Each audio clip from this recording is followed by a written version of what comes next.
السلام عليكم ومرحبا بكم في فيديو جديد. القصة ديال اليوم من مدينة مراكش، جريمة أقل ما يتقال عليها أنها بشعة بمعنى الكلمة. وباش ما نحرقش لكم الأحداث، إلا كنتم موجودين شي قهوة ولا شي كويس ديال اتاي، ويا الله نتصنتوا نستمتعوا ونتعلموا. الأحداث ديال هاد القصة غتكون في 14 يونيو 2006، وبالضبط فاش كانت مريم ديك البنية الصغيرة اللي عندها 8 سنين تتلعب قدام باب دارهم هي وبنات الجيران بحال كل نهار.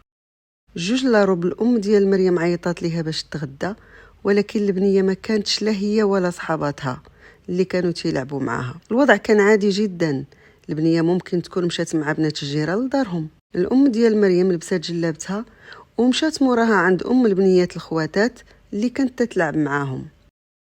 جارتها قالت ليها باللي راه بناتها دخلوا شي نص ساعه دابا ومريم ما جاتش معاهم. الام ديال مريم بدات تتقلق ومشات دقات على الجيران كلهم دار بدار، ولكن البنيه غبرات ما كاينش ليها الاثار.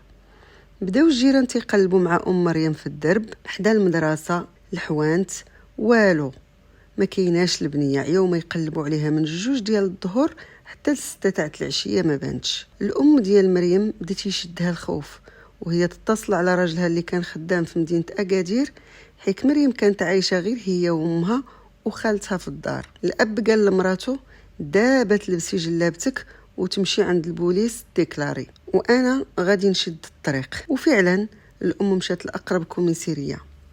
عادة البوليس تيتحركوا من بعد 48 ساعة من وقت الاختفاء، ولكن تعاطفا مع الأم وهذيك البنية اللي عندها غير 8 سنين رأسا البوليس تحركوا، حيث كيف ما تنعرفوا الساعات الأولى هي الساعات المهمة جدا. إلى تم استغلالها بشكل جيد ممكن يتم إنقاذ الطفلة لا قدر الله لو كان واقع لها شي مكروه. ولكن لحد الساعة البنية غايبة على الدريبة ديالهم، ممكن تكون مشات مع شي جارة أو بنات جيرانهم لدارهم. الوقائع غادي تكشف عليها تحريات البوليس. البوليس بداو البحث مع البنيات اللي كانت تتلعب معاهم مريم، وحكهما قاصرات كان ضروري يكون معاهم واحد من أولياء أمورهم. قالوا للبوليس كنا تلعبوا، وملي ماما عيطات لينا نتغداو خلينا مريم بوحدها في الدرب، ومن بعد ما عرفناش اشنو وقع ليها حتى جات ماماها تتقلب عليها. حنا تنسحبوها دخلت لدارهم تتغدى بحالنا. البوليس رجعوا مرة أخرى لمامات مريم وسولوها واش مريم كان عندها شي علامة مميزة في الجسم ديالها، بحال تكون زهرية، دوك العلامات اللي تتخلي الفقهاء يحاولوا يستغلوا هاد النوع ديال الأطفال. ديك الظاهرة كانت منتشرة في هذاك الوقت ديال 2006. أكدت لهم الأم ديال مريم بأن بنتها ما كانت عندها حتى شي علامة في الجسم ديالها. البوليس ما خلاو لا سبيطارات لا مستودعات أموات ولا مدارس ولا حتى شي مصلحة، حتى المصلحات الكسايد مشاو ليها، والو البنت غبرات. البوليس تلفتوا عند الأم ديالها كيبحثوا معها مرة أخرى، قالت لهم البنية موالفة تخرج تلعب مع بنيات الجيران، ووقت الغدا تدخل تتغدى ومن تما ما تتبقاش تخرج مرة أخرى. قالوا ليها واش تتشكي في شي حد؟ قالت لهم لا. قالوا ليها واش عندك شي عداوة مع شي حد؟ قالت لهم لا، غير شي جيران كان وقع ليا معاهم واحد المشكل، ولكن هاد الشي راه داز عليه اكثر من عام دابا. المشكل اللي كان عند مريم مع هاد الجيران هو ملي جات عندها اختها اللي كان عمرها 17 سنة، جات عندها من العروبية باش تكمل قرايتها عندها في مراكش. منها تونسها حيك راجلها كيف ما قلنا خدام في اكادير، ومنها تكمل قرايتها حيت البنت كانت تقرا مزيان وسالا النيفو اللي وصلت ليه في العروبيه ديالتهم، وكان ضروري تحرك لمراكش الا بغات تكمل قرايتها. واحد ولد الجيران سميتو محمد حط العين على هذيك الدريه خالت مريم، ولا تيتعرض ليها ملي تتكون راجعه من الليسي، ولا تيتعرض ليها ملي تتكون غاديه للليسي، وقال ليها راه الا ما عطيتينيش رقم التليفون ديالك وعطيتيني الضوء رانا غادي نخسر لك وجهك. هي ما قاده لا على صداع. وبالفعل كان الاب ديال محمد انسان مسؤول وخصم على ولده حتى شوهو قدام الناس باش يخلي عليه الجيران في التقار. محمد ما رضاش قدام الناس وقرر بينه وبين نفسه هذيك البنت اللي تشكات مني ما غاديش وفعلا واحد المرة كانت خالة مريم جاية من الليسي ويتعرض لها محمد. البنت من اللي شافته هزات حجرة من الأرض ودارتها في الجيب ديال الطابلية. من اللي هددها عطاته بالحجرة. طبعا هو مرضاش، بقى يضرب فيها حتى هرس ليها ايديها اليمنى. فتيحة مامات مريم مشات كتجري من اللي جاو صحابات اختها وقالوا لها اشنو وقع ليها. داتها للسبيطار، ومن السبيطار مشات للكوميسارية ودارت ليها شكاية بالضرب وبالعنف. طبعا محمد كان واحد الولد مقطع، عنده 23 عام، مدوز الحبس، مبلي بجميع انواع المخدرات، ولا غالب والديه، لا هو ولا خوه اللي صغر منه ب3 سنين كانت سميتو رشيد. المهم الهروب ديال محمد اللي كانت فاتحة واختها كيتوقعوه يكون غير ايام ويرجع، لا، هذاك الهروب طول حتى فات العام وتنسات القضية. من اللي رجع فاتحة مسكينة قالت صافي، البنت برات ويدها جبرات، وانا وحدانية ما عندي ما ندير بحبسو. تجاهلوه تماما، لا فاتحة ولا الاخت ديالها. وللأمانة حتى هو قدر هذا الموقف وعطاهم التقار، لا الفاتحة ولا الأخت ديالها، لدرجة أن فاتحة ما قالتش هذا الموضوع كامل لراجلها من اللي جا من أكادير. المهم البوليس في نظرهم أن هذا المشكل كبير ما يمكنش يتجاوزوه في موضوع اختفاء البنية مريم. مبدئيا قرروا يبحثوا مع محمد بحجة الشكاية اللي كانت دايرة فاتحة ضده قبل عام في موضوع تهراس والاعتداء على أختها، خصوصا من اللي عرفوا بالله هو حاول ينتقم منها وعنده سوابق إجرامية. البوليس مشاو لدارهم وما لقاو موجود منه، داوه معهم للكوميسيرية باش يبحثوا معاه براحتهم. طبعا هو مستنكر القبض عليه، قال لهم اشنو درت؟ قالوا ليه كاينه واحد الشكايه مديوره ضدك قبل عام، ضرب واعتداء وتهديد ومحاوله اختطاف قاصر عمرها 17 سنه، وحيك الشكايه مازال ساريه المفعول، والسيده اللي دارت الشكايه ضدك ما قدمتش التنازل وانت كنتي مختفي، دابا جا وقتك. محمد قال لهم كنت ندافع على راسي، راها هي هز عليا الحجر. اكدوا ليه البوليس بالله عليه الشهود وكاينين شواهد طبيه والموضوع مثبت ضده، واعترف بما نسب اليه. هنا المحققين بداو تيغيروا في المسار ديال البحث، قالوا ليه دابا انت هنا ماشي غير على موضوع الخاله، وانما حتى على موضوع البنيه الصغيره اعتبارا للعداوه اللي بيناتكم. محمد أنكر جملة وتفصيلا، قال لهم أنا ما عندي حتى شي علاقة بالبنية الصغيرة، وأنا ما كنتش مخبي، أنا كنت غير في دارنا وما كنتش تنخرج. قالوا لي هذا سبب إضافي ممكن يدفعك باش تنتقم منهم بهذه الطريقة. بالنسبة لك فاتحة واختها وبنتها كلهم أعداء. محمد شد في الإنكار والمحققين كيضغطوا عليه بكل الأساليب، وأمام هذا الإنكار العناصر الأمنية تواصلوا مع وكيل صاحب الجلالة باش يتحصلوا على إذن لتفتيش الدار ديال محمد. ممكن يلقاو شي حاجة تنور سير القضية. وبالفعل وكيل الملك أمام السوابق اللي عند محمد والعداوة اللي بينه وبين فاتحة، إضافة للرغبة في الانتقام من الأخت ديالها في فترة سابقة قبل عام، قرر يعطيهم الإذن. وصلوا للدار ديال والدين محمد وطلبوا حضور الأب ديال محمد اللي كان خدام في المحل ديالو. بالمناسبة كان عنده محل تيبيع فيه الدجاج.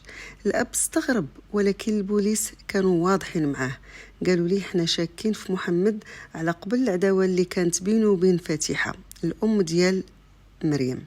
وعموما الأب كان مرتاح وقال للناس شوفوا شغلكم، حيك هو كان واثق بالله ولده ما غاديش يوصل لهذا المستوى. البوليس بداو التفتيش ديالهم من الدار السفلية، ما لقاو حتى شي حاجة اللي تثير الشك.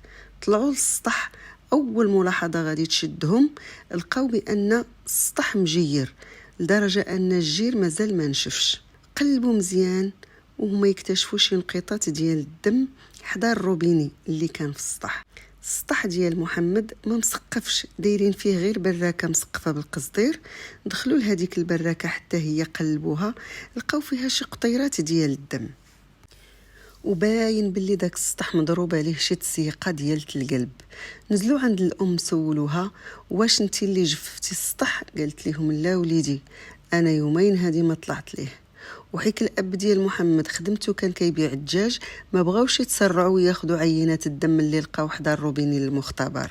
قالوا ليه واش تذبح الدجاج في السطح؟ قال لهم لا، انا خدمتي كلها في المحل، تنبيع الدجاج حي وتنذبحه وتنقيه وتياخذوه هما ليه من نفس المحل. دابا البوليس سالا معاهم كاع داك التسعدير اللي ممكن يكون محمد ولا خوه يطلعوه ليهم. طلعوا عاوتاني للسطح وبداو دابا البحث بتدقيق اكبر، لحتى جات عينهم على واحد البرميل زرق. سولوا مول الدار اشنو كدير في هذاك البرميل؟ قال لهم تنجمع فيه غير الماء ديال الشتاء. غادي يمشيو يحلوا هذاك البرميل، وهنا غادي تكون ديك الصدمه العالميه اللي غادي يشوفوها البوليس. جثه ديال بنيه صغيره غارقه في الدم ديالها.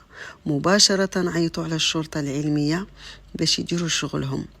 الوالد ديال محمد وخوه امه كانوا مصدومين من اللي شافوه، ما قادرينش يصدقوا اللي شافتوا عينيهم. من بعد فحص الجثه، الشرطه العلميه اكدت باللي الطفله مذبوحه من الوريد للوريد، وعندها طعنه في الصدر ديالها، حويجاتها معاها في البرميل، ولكن البنيه كانت عريانه وباين انها تعرضت لاعتداء بالضبط بالمعنى اللي جا في بالكم.